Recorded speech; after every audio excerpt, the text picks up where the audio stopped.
Gare du Nord et Barbès, se battre, Rebecop, c'est la règle de 3 de Nora Lakéal. Née il y a 46 ans, elle grandit entre Gare du Nord et Barbès à Paris. À 4 dans un appartement de 25 mètres carrés, elle vit une enfance difficile marquée par les tensions familiales et le manque d'argent. Chez mes parents, pas de livre, écrit-elle, ou plutôt aussi, un seul livre, renouvelé chaque semaine, Télé 7 jours. La télévision joue un rôle important, mais par chance, estime Nora Lakéal, son père ne regardait que des films d'action, des séries policières et des émissions politiques comme L'heure de vérité. Il y a des administrations où il faudra créer des emplois. Gendarmerie, police, prison, justice. En 1995, la vie de Nora Lakéal bascule. Elle a 21 ans, étudie la philosophie à l'université et ses parents veulent la marier à un riche homme d'affaires tunisien, ami de la famille. Elle refuse cette union et doit quitter l'appartement familial. Se battre devient son leitmotiv. Pour survenir à ses besoins, poursuivre ses études, elle travaille comme cantinière dans des hôpitaux, garde un enfant. Je veux m'extraire de ma condition de fille d'immigrés défavorisée. Elle s'inscrit dans un club de boxe, pratique la savate, premier contact avec la police, son entraîneur est capitaine à la PJ. Plus tard, elle se trouve aux côtés de son père lorsque des policiers lui manquent de respect. Elle a une révélation et décide de passer le concours de fonctionnaire de police car, écrit-elle, « Je veux que s'arrête le racisme policier, je veux m'élever contre les injustices ». Reçue au concours de gardien de la paix en février 98, elle se surnomme elle-même Rebecop dans son livre Agente d'élite. Après plusieurs expériences, elle intègre ce que l'on appelait alors les RG, les renseignements généraux, et la cellule antiterroriste spécialisée sur l'islam. Un défi parfait pour moi, dit-elle. Observation, filature, elle participe à des opérations qui peuvent durer jusqu'à 1 an et demi et contribue au démantèlement d'importants réseaux islamistes. Sur un banc au milieu du square, 2 policiers qui se font passer pour des amoureux. Ils vont se relayer à pied pour faire la filature. Aujourd'hui, elle a quitté le terrain mais travaille toujours pour la police nationale. Elle dit avoir écrit son livre pour encourager ceux qui se battent, parfois contre eux-mêmes, afin d'avancer avec dignité vers leur épanouissement.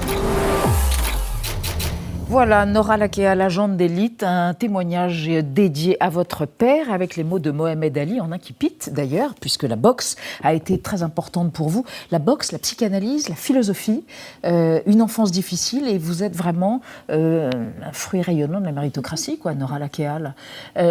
Parlez-nous de ces missions d'infiltration. Vous étiez la première femme à être engagée dans cette section islam radical. En quoi ça consistait ?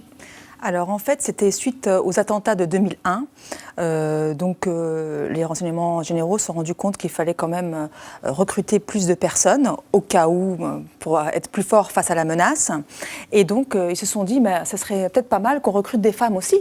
Et des femmes arabophones ? Vous êtes arabophone ? Oui, tout à fait. D'origine tunisienne et vous parlez arabe. Tout à fait.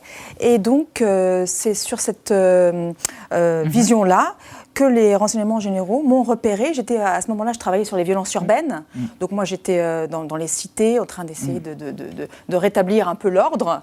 Et donc, ils m'ont contacté. Et là, ils m'ont dit, voilà, le challenge, c'est première femme. Et là, je me suis dit, bon, je vais dire oui, parce que c'est une chance inouïe. Parce qu'en fait, tout le monde s'est senti concerné par l'islam radical suite aux attentats de 2001.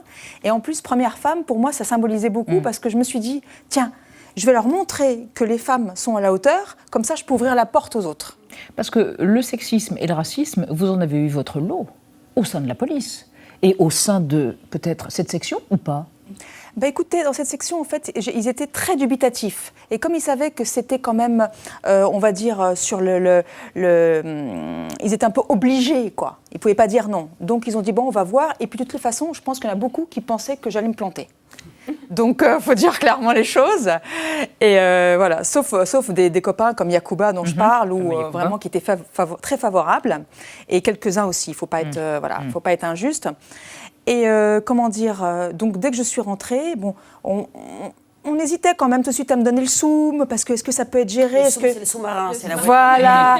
Est-ce qu'elle va réussir à tenir le volant correctement, à faire... Voilà, c'était un peu ça. Mais globalement, effectivement, ça s'est bien passé, mieux passé que dans les premiers services dans lesquels je suis rentrée. Oui, où là, vous avez vraiment été en but à des ignominies.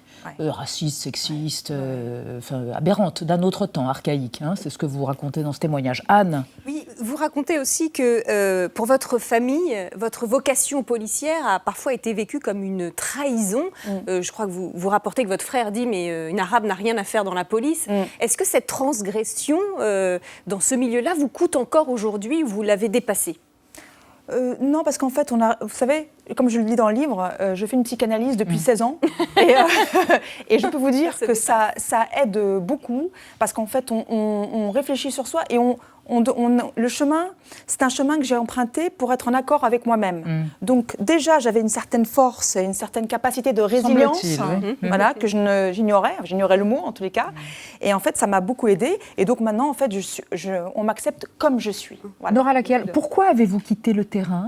Vous avez fait un pas en arrière, vous êtes agent administratif aujourd'hui au ministère de l'Intérieur. Oui, tout à fait. Pourquoi ce terrain n'est plus celui dans lequel vous vous épanouissez ? Alors parce qu'en fait, je me suis dit que si je ne parlais pas de mon expérience, ça aurait quelque part un peu servi à rien. Voilà. Et je veux absolument transmettre. Parce que je veux transmettre sur plein de thématiques. C'est-à-dire la première thématique, aux jeunes, il faut croire en soi. Il ne faut jamais rester cantonné à l'assignation qu'on va vous donner. Vous êtes enfant de concierge qui n'a pas d'argent, vous allez finir pauvre et personne ne va vous calculer. C'est faux. Voilà. Vous êtes une femme, vous ne pouvez pas intégrer des services spécialisés. Eh bien non. Voilà, je suis une femme, j'ai intégré les services spécialisés et maintenant je sais qu'il y en a plein d'autres qui sont maintenant dans ce service-là. Donc voilà, je ne veux pas que les gens se cantonnent à des assignations à résidence. Et un déterminisme. Voilà. Alors on va évoquer avec Nadia et avec vous, Nora Lakial, les violences policières à travers le rapport d'Amnesty International qui vient de paraître. Oui, c'est un rapport très dense et très documenté qui a été rendu public hier donc par cette ONG Amnesty International. Il s'inquiète, chiffres à l'appui, de la répression policière pendant les manifestations, pas n'importe lesquelles, celle du mouvement des Gilets jaunes qui a duré de 2018 à 2019. D'après eux, la police a procédé à des arrestations arbitraires. Ils citent par exemple le cas précis de 4 personnes qui ont été arrêtées au mois de mai 2019 parce qu'ils portaient une banderole sur laquelle était écrit « Oui au muguet, non au LBD ». Le LBD, c'est le lanceur de balles de défense. Entre novembre 2018 et juillet 2019, 11 200 Gilets jaunes ont été placés en garde à vue. Plus de la moitié d'entre eux ont été libérés sans poursuite. Alors Amnesty précise bien qu'ils ont enquêté uniquement sur les manifestations dites pacifiques, pas sur les émeutes, par exemple, qui ont eu lieu autour de l'Arc de Triomphe en décembre 2018.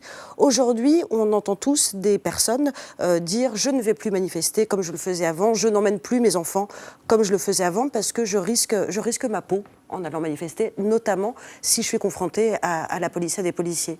Comment est-ce que vous le recevez, ça, de l'intérieur et de l'extérieur, en tant que citoyenne et en tant que policière ? Alors, vous comprenez bien que sur des affaires en cours comme ça, je ne peux pas trop m'expliquer parce que je suis soumise au devoir de réserve.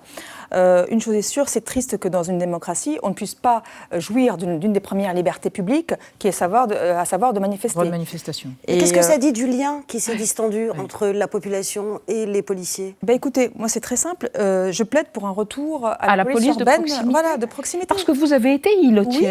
Oui, j'ai eu cette chance de connaître cette période où il y avait un contact incroyable entre la population et la police. Supprimé par Nicolas Sarkozy. Et vous considérez, Nora Lakial, que ça permettrait de retisser précisément ce lien et qui aujourd'hui est corrodé par la défiance à cause de toutes ces affaires, entre autres ? Tout à fait. Je pense qu'on a un peu méprisé le côté, oui, on va aller faire du foot avec les jeunes et tout ça. Or, c'est fondamental pour tisser le lien et le maintenir. Il faut qu'il y ait une confiance des deux côtés. Et je pense que vraiment, je crois qu'actuellement, le gouvernement est en chemin pour rétablir une forme de police urbaine de proximité. Et je trouve ça vraiment super, quoi. C'est très important. Oui. Vous nous rappelez que la première personne avec qui vous avez fait de la boxe était un policier et que de nombreux animateurs qui vous ont suivi sur votre chemin, c'était des policiers. D'une certaine manière, c'était de la police de proximité. Tout à fait. De l'animation et de la police de proximité. Tout à fait. Et je tiens à signaler tout de même que ce professeur de boxe, il faisait des prix tout à fait défiant toute concurrence. Ce qui veut dire qu'il ouvrait la porte à tous les gens qui étaient d'origine défavorisée, comme moi. Et d'ailleurs, dans ce club de boxe-là, il n'y avait que des gens qui finalement me ressemblaient. Voilà. Et je trouve ça tout de même d'une bienveillance assez exceptionnelle. Donc voilà, encourageons la police urbaine de proximité. Vous encouragez pas mal de gens, je pense, à travers votre témoignage, Nora Lakial, agente d'élite, récit inspirant d'une enfant de Barbès. Merci, chez Max Milo, éditeur, important de le préciser. Merci d'être venu sur le plateau de 28 minutes.